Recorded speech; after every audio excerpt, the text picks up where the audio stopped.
dialogan todas las ideas, se genera la noticia y se dicen las cosas. Cara a cara, la información clara y precisa, en voz de sus protagonistas. Cara a cara, con Enrique Tucent.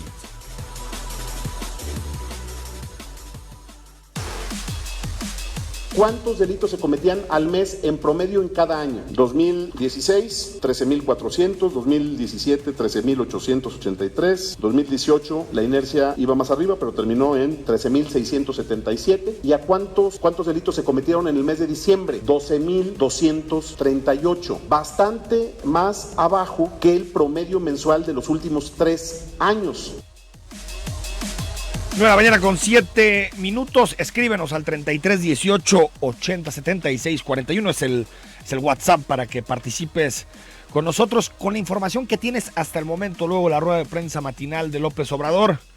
¿Qué crees? ¿Que el desabasto de gasolina durará mucho tiempo? ¿Que veremos estas largas filas en las estaciones durante varias semanas? ¿O crees que el suministro a zona metropolitana de Guadalajara se resolverá pronto, se restablecerá pronto? Escríbenos al WhatsApp, a Twitter y a Facebook. Pero empezamos hablando de cifras en materia de inseguridad. Ayer rueda de prensa del gobernador Enrique Alfaro en conjunto con el fiscal general, en conjunto con el coordinador de seguridad del gobierno de Jalisco, y de acuerdo a las cifras que emite el gobierno del estado, hay una reducción en el número de ilícitos que se cometen en Jalisco.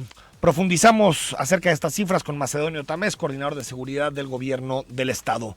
Macedonio, buenos días. ¿Qué tal, Enrique? Buenos días, un placer. Macedonio Tamés, buenos días. ¿Qué tal? Buenos días, un placer, a la orden. Bueno, parece que perdimos la comunicación con... Bueno, Enrique. Macedonio, ¿me escuchas? Sí, buenos días, Enrique, a la orden. Muy buenos días, Macedonio. Primero, platícanos un poquito de las cifras. ¿Existe una reducción de qué porcentaje de acuerdo a las cifras que tiene el gobierno del estado? Mira, hicimos diversos comparativos. Lo que pasa es que todo es relativo finalmente, Enrique.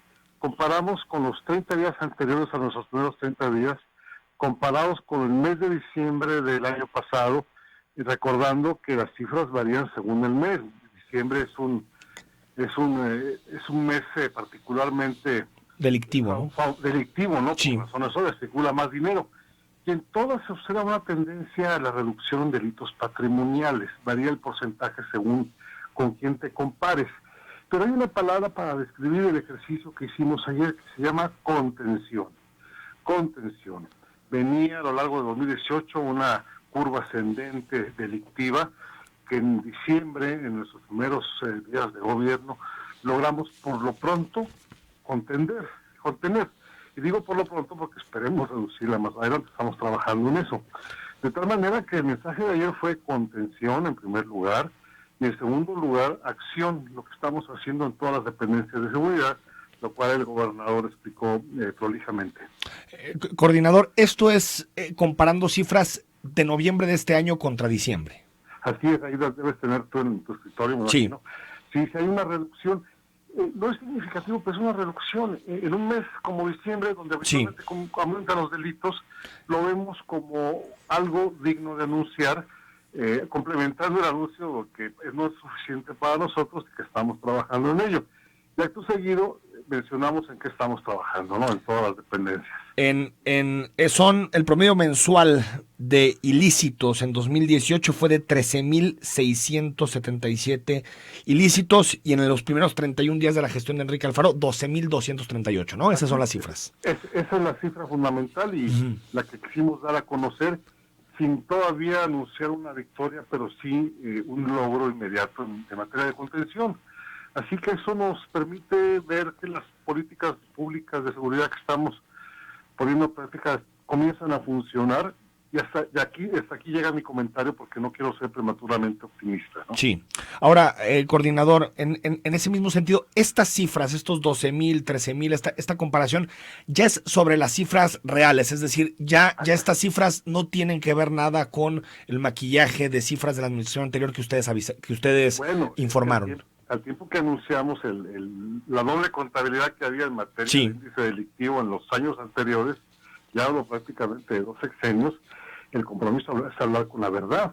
Lo que sí te digo es que el comparativo lo hicimos también sobre cifras reales anteriores, las encontramos, ahí están, por eso pudimos denunciar.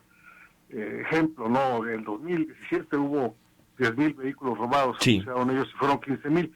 Ya tenemos las dos cifras, la real y la ficticia, de tal manera que los comparativos que anunciamos ayer son exclusivamente sobre cifras reales, ¿no? Pero entonces, vamos a hablar. Sobre esta base de lo que anunciaron ayer, Macedonio Tamés, ya nosotros también en los medios de comunicación y la sociedad civil podemos empezar a hacer las comparativas sobre estas cifras. Así es, con base en la verdad, que es un principio inalterable. Macedonio Tamés, ¿quién maquilló las cifras en el gobierno de Jalisco? ¿Ya lo saben ustedes? Pues como dice el verso de Lope de Vega, Campo Amor, ¿no? Todos a una, ¿no? Fue todo un equipo, toda una sistematización. Yo siento que ahí debe haber habido alguna orden desde lo más arriba, sí, con autorización de los titulares y ejecución de los empleados. No hay manera de explicarlo. Pero de acuerdo a lo que ustedes han visto, perdón, Macedonio, sí, digamos, los fiscales sabían que se maquillaban cifras. Bueno, no tienen cómo no saberlo, sinceramente. Y si no lo sabían, peor, ¿no? No saber qué está pasando en tu dependencia es todavía un indicativo de una mayor responsabilidad. Sí lo sabían. Sí. Y déjame decirte que sigue. Así como el fiscal general Octavio Solís está trabajando con toda la inteligencia en organizar la Fiscalía General del Estado, incluyendo el área de estadísticas, así en su momento, a raíz de todo eso, se integrará una carpeta de investigación, si no es que ya lo hizo, y la pasará a Fiscalía General de la República, porque es delito federal. Sí. Es un delito federal. Y esperemos se investigue y se persiga por ellos. Macedonio, a las 10 de la mañana anuncian Senderos Seguros, ¿verdad? Así es, en la prepa 5, vamos para allá. En la preparatoria 5. Dos preguntas antes de despedirte. ¿Qué pasa con el Instituto de Jalisciense de Ciencias Forenses? ¿Qué has podido ver, digamos, sobre todo por el desorden que notamos el año pasado en la institución? Bueno, es que es una institución que, habiendo nacido con las mejores perspectivas, fue decayendo, abandonándose, hasta llegar a un terrible grado de negligencia, cuya máxima expresión fue el hallazgo de 400 y tantos cadáveres, sí, entre ellos, ¿no? Pero eso no es más que la muestra del desorden generalizado que afectaba gravemente la procuración y impartición de justicia. Estaba tan mal organizado, había tanto aviador, había tantas plazas mal otorgadas, mal manejo de recursos, tanta indiferencia de Saliño, que tardaban semanas o meses en expedirse dictámenes periciales en perjuicio de la impartición de justicia.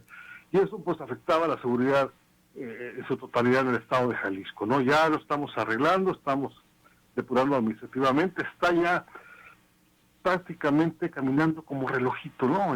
Llega una solicitud de dictamen, se procesa, se hace el dictamen, se entrega, ¿no? Falta afinar todavía más plazas, aplicar el presupuesto que se dio extra que se dio este año, que es de 30 millones, pero el éxito que estamos teniendo, te lo doy con un dato. Hasta el 5 de diciembre las autopsias tardaban por lo menos 36 horas. Tenía la pobre gente que esperaba el cuerpo de su familia 36 horas.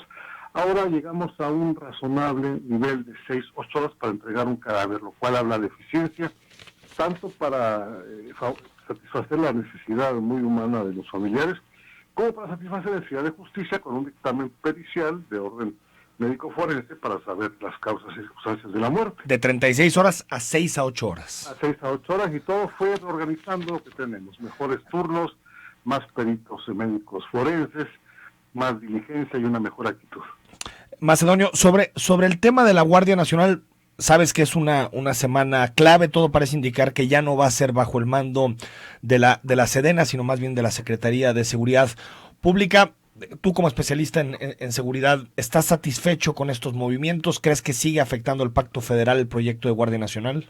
Bueno, mira, fue un avance, ¿no? El que esté con mandos civiles, con respecto a los militares, es más razonable que esté bajo un mando civil.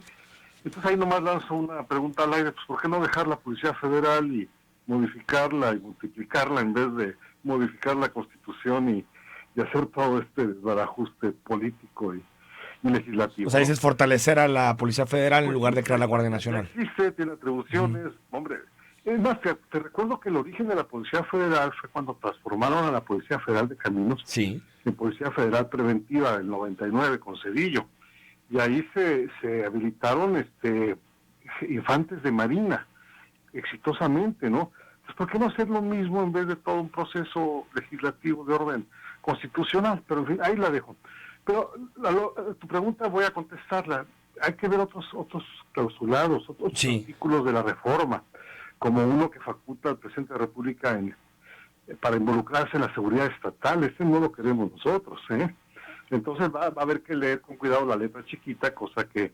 Cuando llegue la nueva propuesta. Así es, o sea, en realidad el cambio de mando militar a civil no tiene nada que ver con la intromisión en la esfera de los... Sí, porque también desaparecía, por ejemplo, o afectaba el 115 constitucional en los municipios también, ¿no? Así es, entonces, qué bueno, festejo esa decisión del grupo del poder, pero hay que ver las otras, ¿no? Que son todavía más importantes, como es la invasión del Ejecutivo Federal en la esfera de los estados. Estaremos pendientes de la discusión y más adelante tendremos ese es el tema, Enrique. Una mesa con analistas, a ver si nos pueden dar luz sobre este tema. Gracias, Macedonio, coordinador de seguridad. Buen día. Un placer, que estés buen día. Saludos. Macedonio Tamés, coordinador de seguridad del gobierno del estado, de acuerdo a las cifras que ayer hicieron públicos la plana mayor del Gabinete de Seguridad de Enrique Alfaro. Hubo una reducción en delitos de noviembre a diciembre, al pasar de 13,667 ilícitos, que es el promedio mensual de actos delictivos que hay en Jalisco, o que hubo en Jalisco durante 2018, a 12,238. Bueno, esas son las cifras que nos comparte el gobierno del estado. Por supuesto que aquí ya el gobierno del estado marca un listón sobre el cual nosotros también en medios de comunicación y desde las organizaciones sociales podemos compararlos y saber si la estrategia de combate a la violencia en Jalisco está dando resultados o no. 9 de la mañana, 18 minutos. Vamos al corte. Al regreso analizamos algunos temas con los que empezamos esta semana. Más adelante con Carlos Elizondo hacemos un corte sobre el abasto de gasolina en zona metropolitana, en qué porcentajes estamos en este inicio de semana, y retomamos la discusión sobre la Guardia Nacional con el especialista del CIDE, con Alejandro Madrazo.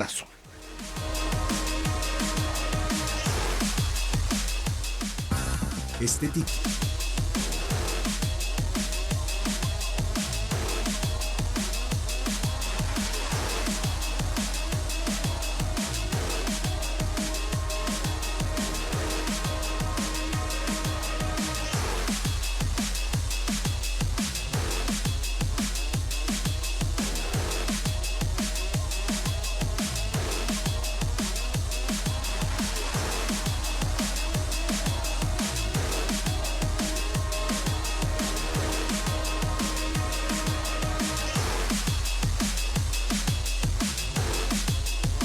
Nueve de la mañana con 22 minutos. Gracias por comentar con nosotros. Hay muchos mensajes sobre este inicio de semana. Lunes seguimos con desabasto de combustible en zona metropolitana de Guadalajara. Nos dice Lorena: en la carretera San Sebastián el Grande están vendiendo combustible en bidones.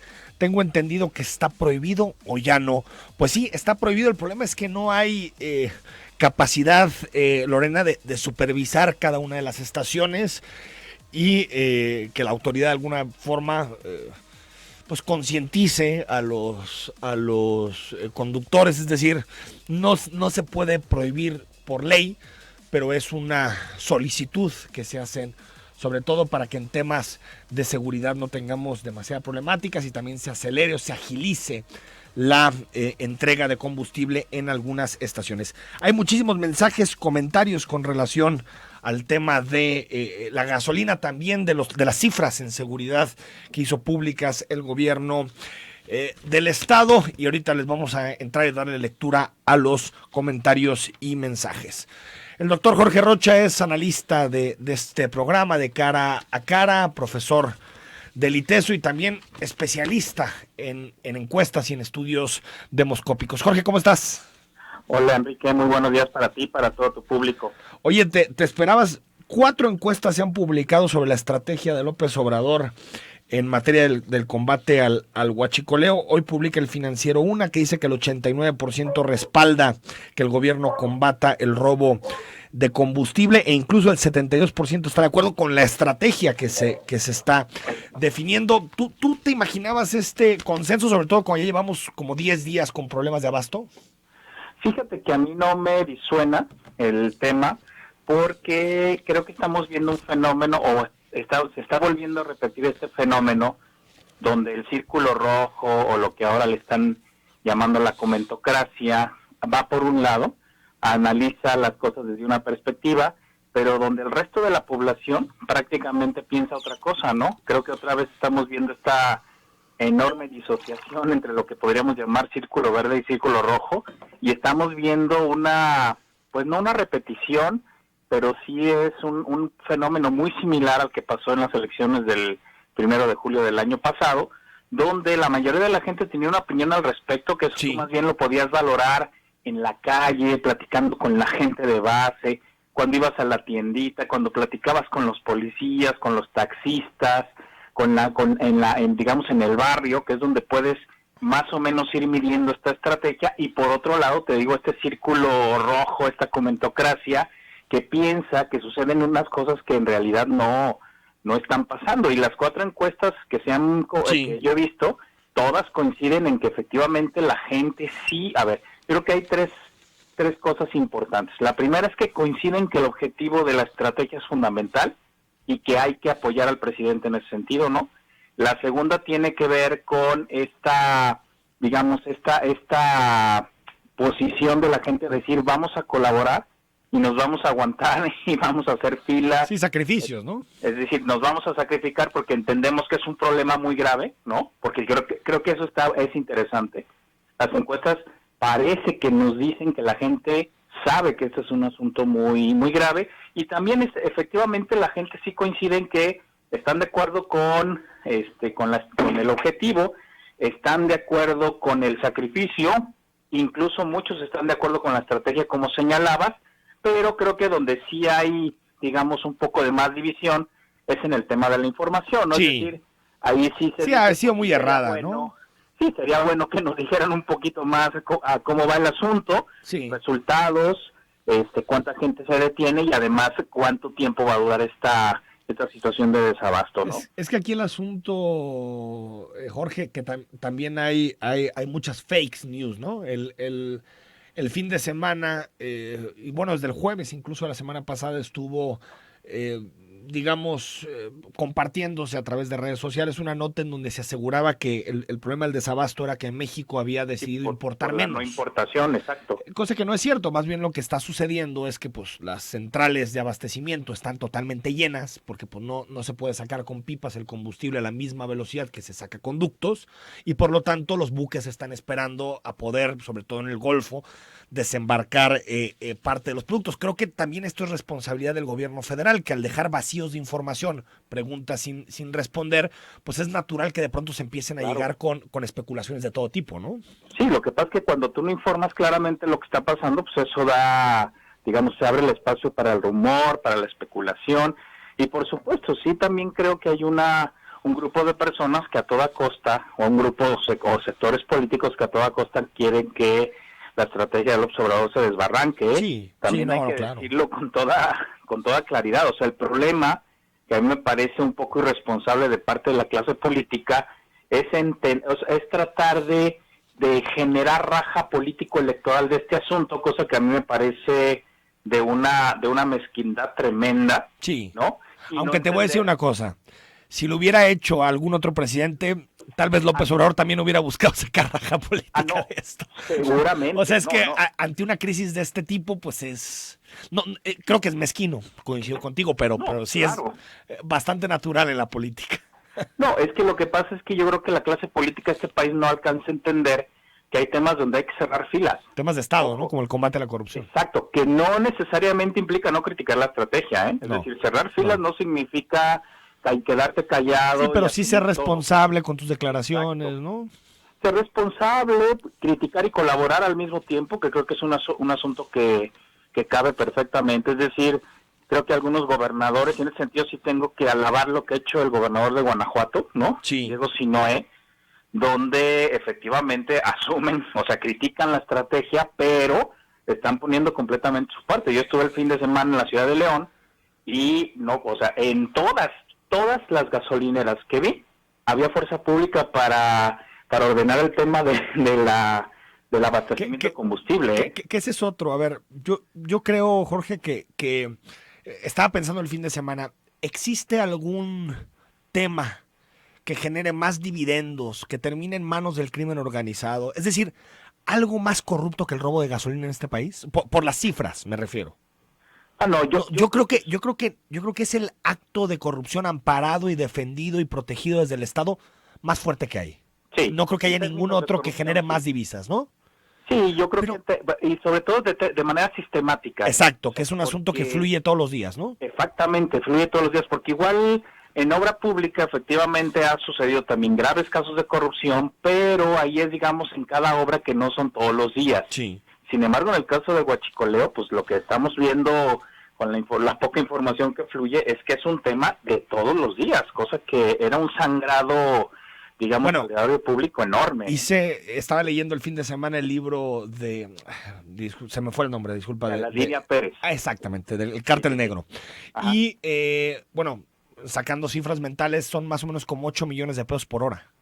Exactamente. En el país, es una cifra impresionante. Jorge, antes de despedirte, digamos, organización social. En México, en la Ciudad de México, ya están dividiendo por placa para cargar gasolina. No sé si, más allá de que es un asunto federal que no le compete directamente al gobierno de Enrique Alfaro, si se puede hacer algo, no sé, con los gasolineros, con las universidades, con las cámaras empresariales, para organizarnos un poquito sabiendo que tal vez esto no se resuelva en los próximos días. No, mira, a ver, yo creo que sí, aunque efectivamente, y ahí sí coincido con Alfaro, que el tema del desabasto es un tema federal, básicamente, sí, claro.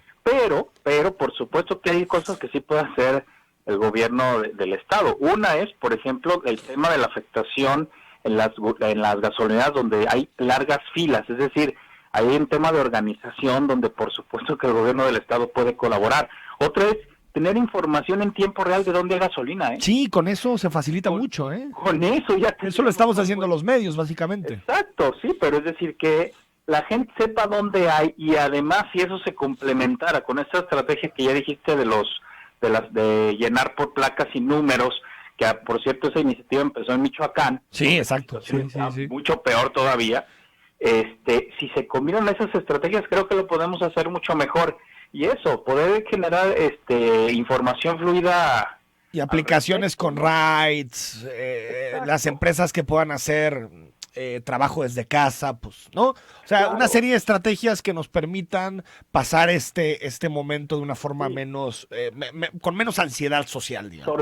Sortearlo de la mejor manera posible, y eso sí le compete al gobierno del Estado, ¿no? Yo creo que podría tener una actitud más activa en de liderazgo, sentido, ¿no? En ese sentido. Claro, que ojo, no quita, y lo vuelvo a repetir, es que esta colaboración no significa que no critiques, ¿eh? No, a ver, ha habido muchos errores en la estrategia que hemos platicado, Jorge. Claro, errores de comunicación, errores de información, la comunicación con los gobiernos locales, pero creo que si ya comenzó el gobierno esta lucha, que la termine y la termine bien.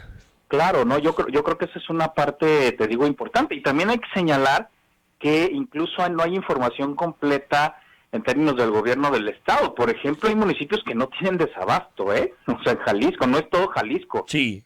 Pensando en el caso de Puerto Vallarta, en Puerto Vallarta no hay ningún problema de gasolina, ¿eh? Por ejemplo, porque es otra fuente de abastecimiento. Y pues vámonos a la playa y ahí. Vámonos a la playa y ahí llenamos el tanque. No, en Vallarta no hay problema de abastecimiento, es decir, ni siquiera esa información que es básica está fluyendo. Bueno, nos decía Alejandro Guzmán, el coordinador del Gabinete Económico, el viernes pasado, que más o menos están identificando que hay problemas en Altos, sobre todo lo pegado a Guanajuato. Ajá. Nos decían que en Colotlán están ya en la zona norte sin gasolina, desde hace ya tiempo, sobre todo porque se abastecen por la misma vía que Guadalajara. Claro. La zona metropolitana nos decía que algunos municipios de los valles. Exacto. Que ahí estaba localizado, ¿no? Sí, no, el resto del estado no tiene esta, pero bueno, cuando se habla de que esto, bueno, sí, efectivamente muchos jaliscienses estamos afectados porque tenemos un problema de concentración de población en la zona metropolitana, ¿no? Exactamente, pero tampoco es un asunto de todo el estado, y creo que creo que entre más información fluya, menos pánico Totalmente. Hay, menos especulación hay, y eso lo tienen que entender los dos niveles de gobierno. Y ojo, para mí me queda muy claro que haya críticas entre ellos, incluso sí, críticas muy fuertes, ¿no? No significa que no colaboren. Y creo que todos los jaliscienses ya estamos esperando mayores escenarios de colaboración entre gobierno federal y estatal, porque si así no la vamos a llevar 6 años, va a estar difícil. Pobres de nosotros, Jorge Rocha, gracias y bueno, ya te esperamos esta semana porque está Guardia Nacional, empiezan las entrevistas sobre la Fiscalía General de la República, los programas sociales, los datos de seguridad del gobierno del Faro. Hay muchísima agenda que de pronto no tenemos tanta posibilidad de tocar por lo que está sucediendo con los combustibles. Gracias. Sí, de hecho hay otros temas en el país, ¿verdad? Hay otros temas, aunque no parezca. Gracias. Así es, nos vemos. Nos vemos. 9 a.m. con 34 minutos. Vamos al corte. Al regreso hacemos un corte con Carlos Elizondo del desabasto de combustible en zona metropolitana y más adelante con Alejandro Madrazo, la Guardia Nacional. Magdaleno, yo pienso que AMLO ya debe callar bocas, deteniendo cuando menos un importante guachicolero, como por ejemplo de Shams. Con esto la gente se tranquilizaría y cambiaría su opinión en cuanto al desabasto. Esto lo justifica por mucho. Pepe Buenrostro, ¿qué tan cierta es la nota de las pipas que vienen en conjunto con Canacar? Es cierto, Pepe Enrique, al hacer esto de las placas solamente nos va a acostumbrar a racionarnos como en otros países.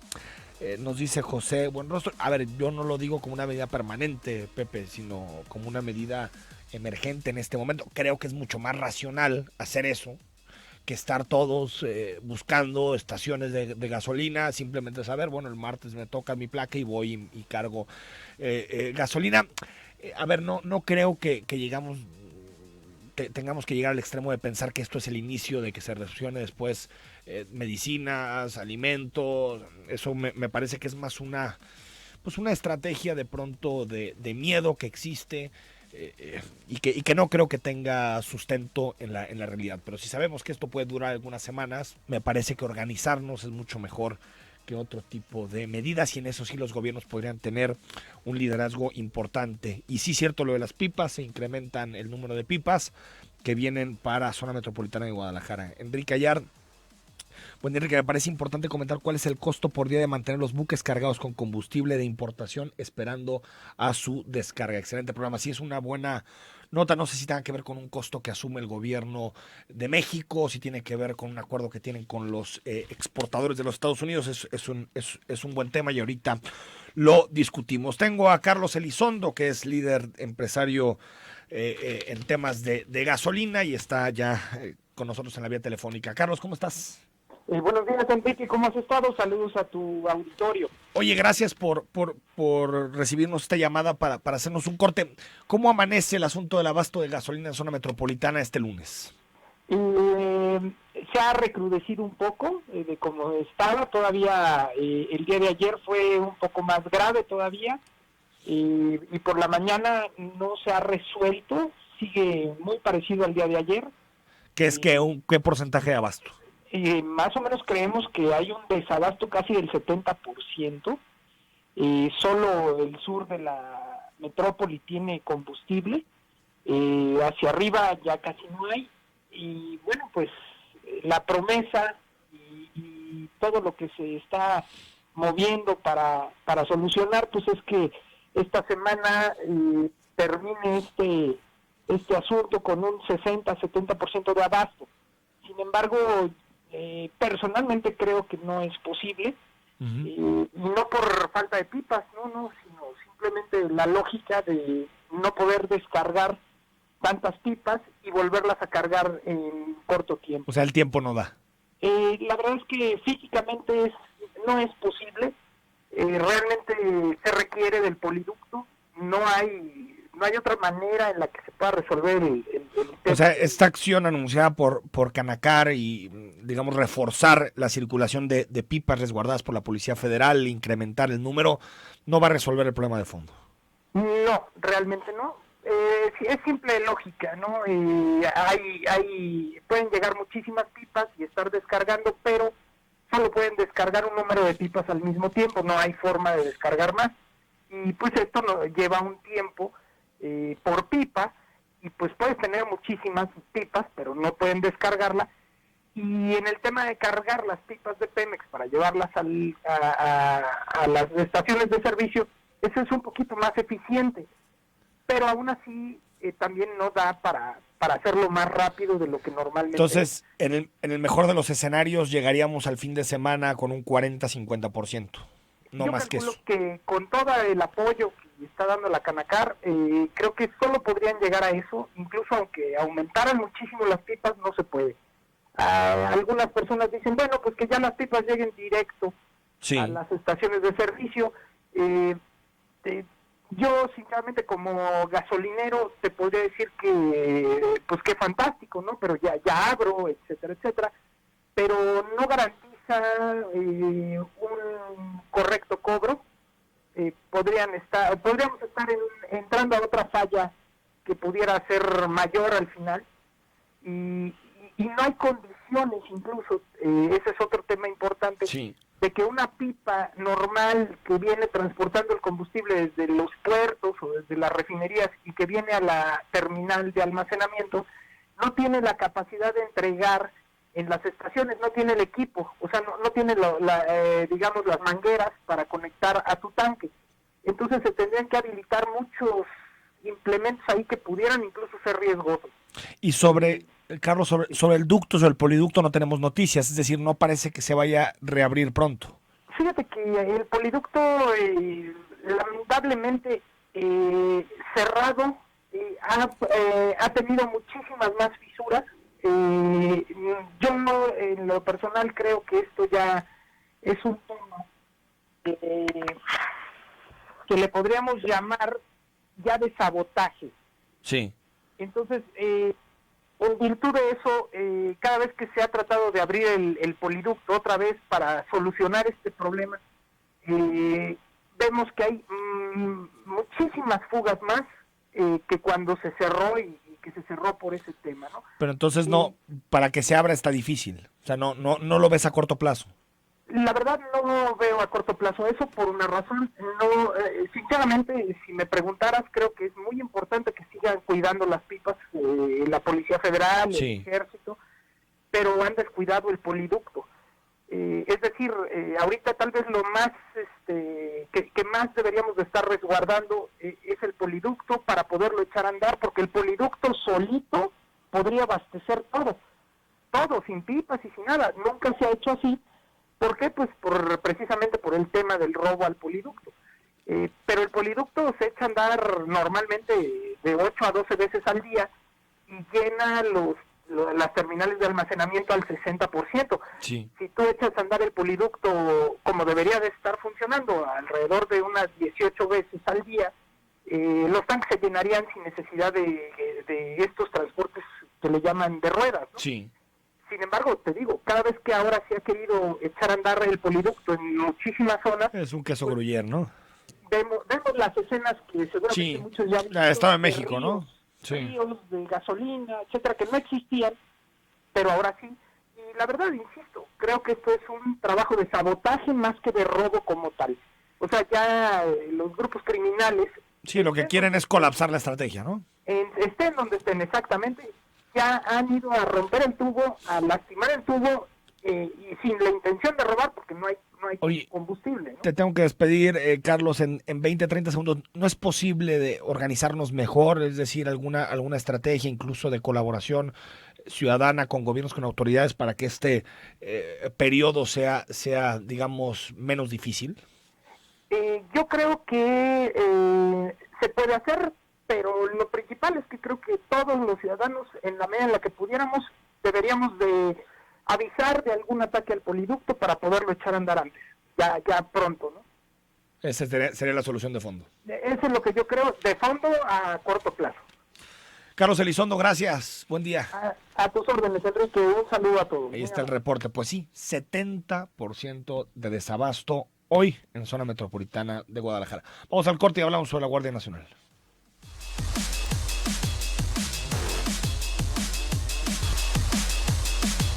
Bueno, la mañana con 50 minutos.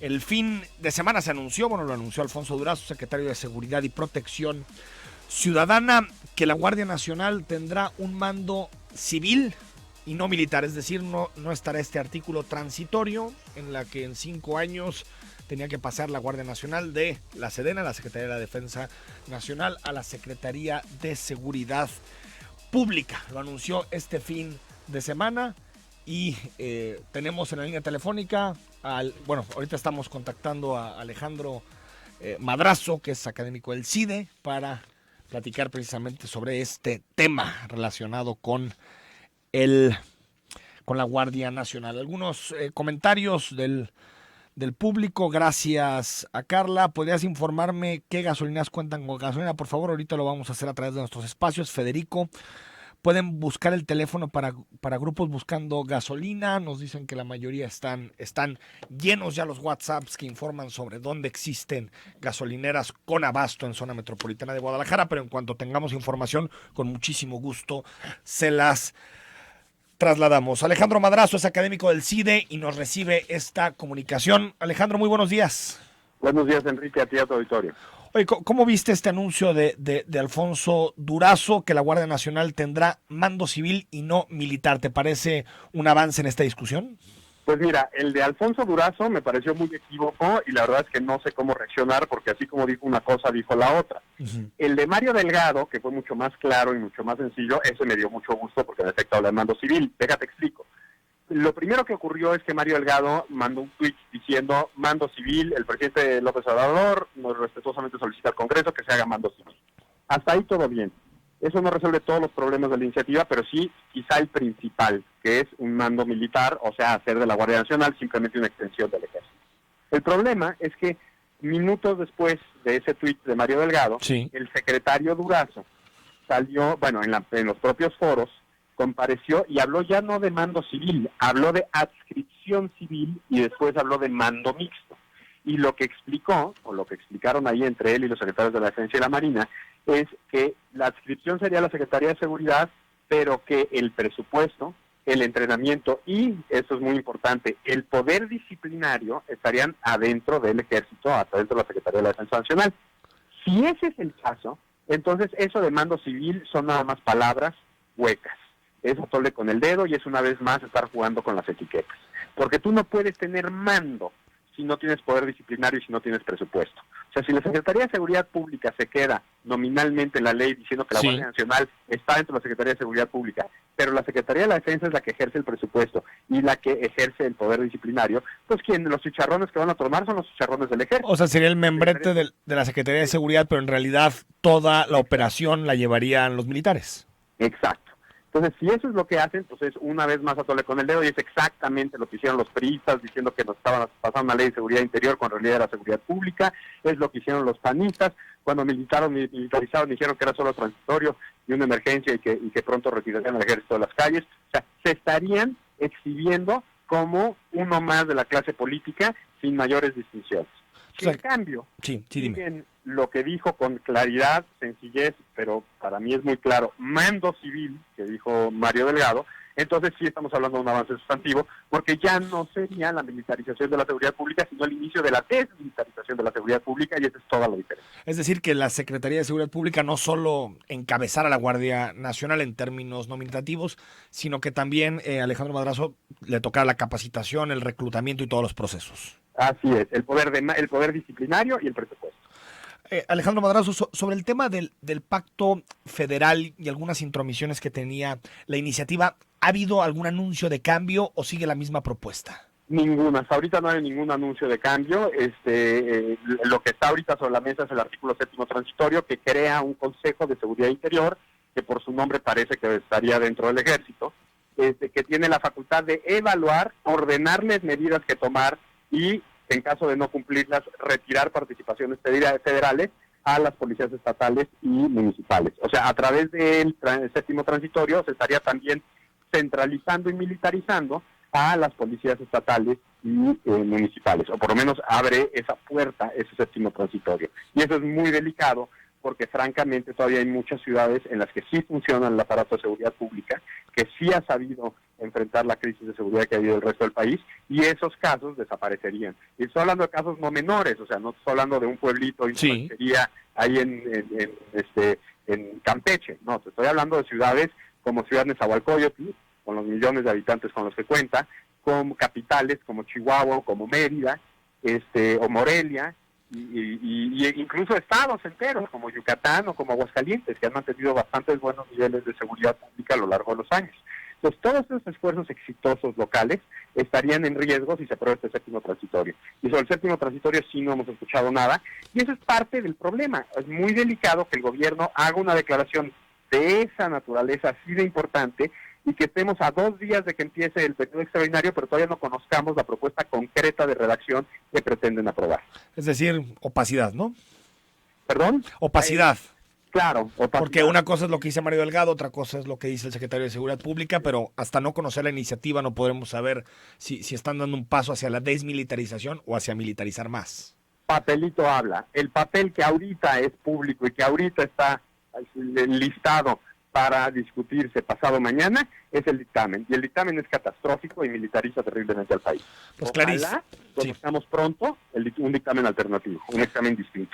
Pues clarísimo, Alejandro Madrazo, gracias. Gracias a ti y a tu auditorio. Muy buenos días, Alejandro Madrazo, académico del CIDE, sobre el debate que tendremos en 2 días. Empieza el debate sobre la Guardia Nacional. 6376, gracias Dolores Nuño. Acaban de abrir gasolinera y va rápido el avance en Periférico Oriente, entre paréntesis Colonia Jalisco, nos dicen, 1 cuadra antes de llegar a Avenida Zapotlanejo en sentido de Guadalajara a Tonalá. Gracias. 1029 nos manda mensaje de audio, ahorita lo revisamos con mucho gusto. José Martín Flores Díaz, gasolinera de Oxxo frente a Walmart, pipa descargando gasolina y ya está comenzando a despachar autos. Esto por Juan Gil Preciado. Gracias. Eric, me pueden pasar el cel de los grupos, gracias, ahorita te pasamos los que tenemos. Julio Mora, Canacar está ayudando al desabasto, no es la solución. Esto es una respuesta a la acción del gobierno. Por cada full que llegue a la gasolinera trae aproximadamente combustible para 1,240 vehículos. A 50 litros por cada una de las estaciones tienen sus mangueras. Gracias, Julio. Nos dice también Damián Cepeda, hola, buen día, me podrían proporcionar el número de WhatsApp, ahorita lo checamos. Damián, gracias. Jorge Castellanos, buen día, Enrique, pues ¿sabe a cuál zona azul se refiere a la persona que dice que hay gasolina? Yo no he puesto gasolina desde el martes pasado y todo el fin no hubo combustible ni en la gas del rastro del manantial, ni en 18 de marzo no han tenido desde el jueves. Ahorita le preguntamos a Carlos a ver a cuál se refiere. Jorge Reyes, gasolinera BP de Periférico y el Coli, sí hay, y la fila es aproximadamente 5 a 6 cuadras. Nos dice, buenos días Enrique, excelente tu programa. El gobierno del estado puede asumir liderazgo en el tema de la eficiencia del transporte, por lo tanto del uso de combustible y contaminación, y es a través de la implementación de la ley sobre la planeación integral del transporte escolar. Hay noticias sobre este tema con Enrique Alfaro, un maestro urbanista. Gracias. Jorge, tienes razón, sí es cierto que es parte del liderazgo que podrías asumir. Qué pesimista tu entrevistado, se nota que quiere perjudicar la estrategia del presidente de la República. Pues en realidad, Carlos Elizondo siempre ha expresado simpatías con el proyecto de López Obrador. Yo más bien lo que creo es que él pues, está siendo realista de que los porcentajes son malos de abastecimiento en este lunes. Rubén Oregel, quiero que me integren al grupo de gasolina. Ahorita pasamos los datos. Ramiro Cepeda, ¿y por qué no abrir los ductos algunos días? Dice Ramiro. José Alfredo, formado en la del Cerro del Tesoro, más o menos 8 cuadras. Mari Castro, buen día, aviación. Y Ramón Corona, del lado de base aérea, efectivo y tarjeta, más o menos 45 minutos. Salvador, buen día, Liceo Tucen, y falta ver cuántos se roban de la Comisión Federal de Electricidad. Bueno, pues sí, totalmente de acuerdo. Nos vamos a las 6 de la tarde, retomamos la conversación, te tenemos más información en la tercera emisión de Zona 3 Noticias, y mañana comenzamos también con algunas entrevistas con miembros o integrantes del gabinete de Enrique Alfaro. Soy Enrique Tucen y nos escuchamos a las 6 de la tarde.